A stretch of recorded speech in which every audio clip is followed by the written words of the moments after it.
Hello అండి. వాళ్ళ bottle decoration చేయిస్తున్నాను. ఇది కొంచెం డిఫరెంట్‌గా ఉంది ఈసారి. అంటే నేనెప్పుడు డీకోపేజ్ లేదా పెయింట్ ఏసి మౌల్డ్‌తో చేసినవి ఉంది గానీ, ఇట్లా చేసిందైతే ఫస్ట్ టైం ఈ విధంగా చేయడము.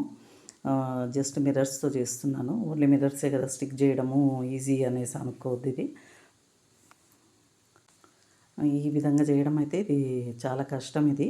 ఎందుకంటే బాటిల్ టిల్ట్ అవుతూ ఉంటది. మనకి స్ట్రెయిట్ లైన్ రావాలి. స్ట్రెయిట్ లైన్ రాకుంటే గనుక అది చూడ్డానికి బావుండదు. చేయడం చాలా కష్టం అనిపించింది. నాకు డీకోపేజ్ చేయడమే చాలా ఈజీ ఉంది.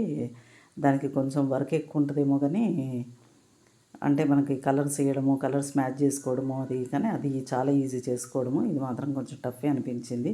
ఎందుకంటే బాటిల్ కదులుతూ ఉంటది. లైన్ స్ట్రెయిట్‌గా అంటే మామూలుగా డిజైన్ పెట్టుకున్న మనం స్ట్రెయిట్ వచ్చేట్టుగా చూసుకోవాలి. స్ట్రెయిట్‌లా ఉంటే మాత్రం అసలు లుక్ బావుండదు. అప్పటికి నాకు కొంచెం చేస్తూ ఉంటే కూడా కొంచెం క్రాస్ వస్తే మళ్ళీ దాన్ని అడ్జస్ట్ చేస్తూ చేయాల్సొచ్చింది. ఇది. అయితే ఇక్కడ ఇవన్నీ నేను వైట్ గ్లూ పెట్టే అన్నీ ఫెవికాల్ పెట్టి అతికించినాను. ఇదైతే కొంచెం గట్టిగా స్ట్రాంగ్‌గా ఉంటది. ఫెవి బాండ్ అయితే కష్టమవుతది. మనము పెట్టేప్పుడు చేతికి మళ్ళీ అంటుకుంటే అది కష్టము. ఇవి ఇంతకుముందు నేను ఈ బాటిల్ మీద నేను వైట్ సిల్వర్ కలర్‌తో చేసినాను ఒకటి. అంటే సిల్వర్ కలరు ఇదే కలర్ బాటిల్ మీద సిల్వర్ కలర్‌తో గ్లిటర్‌తో నేను చేసినానది. అది మా పాప వాళ్ళ దగ్గర ఉంది. వాళ్ళు డెకరేటివ్‌గా తీసి పెట్టుకున్నారవి. నేను అవి కూడా ఎప్పుడైనా చూపిస్తాను. అది కూడా బాగొచ్చింది. కానీ ఇంతవరకు ఎప్పుడు కూడా అది పాడవలేదు. ఇప్పుడు ఈ మిర్రర్స్ కూడా మనం ఒకసారి చేసి పెట్టుకుంటే సైడ్‌కి ఎక్కడైనా కార్నర్ పీస్ మాదిరిగా పెట్టుకోవచ్చు. లేదా ఎవరికైనా గిఫ్ట్‌గా అన్నా ఇవ్వచ్చు.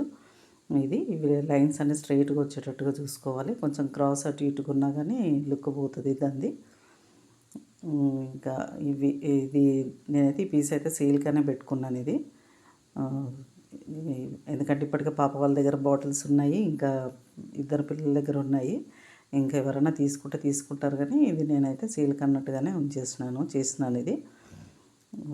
చేయడం ఇక్కడ పైన పెట్టేప్పుడు కూడా మనము మిర్రర్స్ పెడుతూ ఉంటే కష్టమవుతది. ఎందుకంటే అది బాటిల్ మొత్తం అతుక్కోదు. కొంచెమే అతుక్కుంటది. పైన కింద ఇట్లా ఊడొచ్చేటట్టుగా ఉంటది. అది అడ్జస్ట్ చేసుకుంటూ చేయాల్సొస్తది.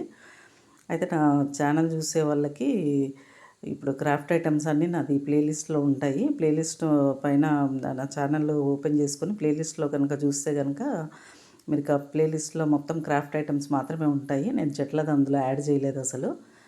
యాక్చువల్‌గా నాది ప్లాంట్స్ అండ్ క్రాఫ్ట్స్ కదా! ఓన్లీ దాంట్లో క్రాఫ్ట్స్ ఐటెమ్స్ మాత్రమే పెట్టినాను. అంటే చూసుకునే వాళ్ళకి ఈజీగా ఉంటదనేసి. హ్మ్. ఇట్లాగొచ్చిందండి. ఓవరాల్ లుక్ అయితే ఈ విధంగా వచ్చింది. పైన కొంచెం డెకరేటివ్‌గా బార్డర్ రావాలనేసి నేను నా దగ్గర కొంచెం ఇంట్లో ఇది ఉంటే ఇదొకటి పెట్టి అతికించినాను. చిన్న బీడ్స్ మాదిరి ఉండి బార్డర్ మనకి ఇది క్రాఫ్ట్ షాప్‌లో దొరుకుతుంది. అయితే ఇది ఫెవి బాండ్ పెట్టి అతికించాలి. గ్లూ పెట్టి మాత్రం అతికిస్తే మనకు అది అతుక్కోదు. అంటే ఊడొచ్చే ఛాన్స్ ఉంటది. అందుకే నేను ఫెవి బాండ్ పెట్టి వీటికి అతికించినాను. అక్కడ కొంచెం ఒక చిన్న పీస్ తక్కువైంది. అది కట్ చేసి ఆ పీస్ కూడా పెట్టేసినాను నేను తర్వాత. ఈ విధంగా పెట్టేసినాను. ఒక పీస్ తీసినాను.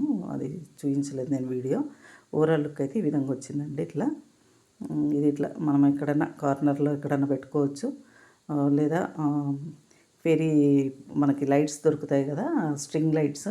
ఆ లైట్ దాని లోపల ఏసినా మనకది లుక్ బాగా కనిపిస్తది. ఆ మిర్రర్స్ తోటి. ఇప్పుడైతే అది పైనున్నాయి నాకు ఆ స్ట్రింగ్ లైట్స్. ఇంకా అవి తీసి నేను పెట్టలేదు. ఊరికే ఇట్లాగే చూపిస్తున్నాను ఇది. ఓకే అండి. Thank you.